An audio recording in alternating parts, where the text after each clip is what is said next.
প্রতিটি ছেলের জীবনে যখন পদক্ষেপটা অনেক গুরুত্বপূর্ণ, সেই গুরুত্বপূর্ণ বিষয়ে যখন অনেক ভুল হয়ে যায়, তখন জীবনের অন্ধকার নেমে আসে। পদক্ষেপ নেওয়ার আগে অবশ্যই তাকে ভাবতে হবে তার জীবনসঙ্গীটা কেমন হবে, তার আগামী দিনের পথ চলাটা কেমন হবে। জীবনসঙ্গী নির্বাচনটা ভুল হলে তার সারা জীবন বিনষ্ট হয়ে যাবে, সারা জীবন তার কান্নায় জর্জরিত হয়ে যাবে। ঠিক তেমনই একটা মেয়ের জীবনেও এমন। তার সঙ্গী নির্ণয় করতে হলে অবশ্যই তাকে তার সমস্ত দিক বিবেচনা করতে হবে। একটা ছেলের ক্ষেত্রেও যেমন, একটা মেয়ের ক্ষেত্রেও তেমন।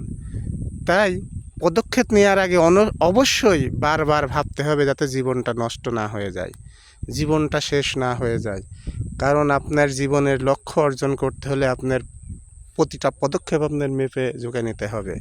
তাই আমি বলতে চাই, যে যেখানে যে অবস্থায় যাকে নির্বাচন করবেন না কেন, তার সমস্ত দিক নির্ণয় করবেন, তার আগামী দিনের ভবিষ্যৎ, আগামী দিনের পথ চলাটা নির্ণয় করে তার সঙ্গে চলবেন। আশা করি আপনারা বুঝতে পেরেছেন। ধন্যবাদ।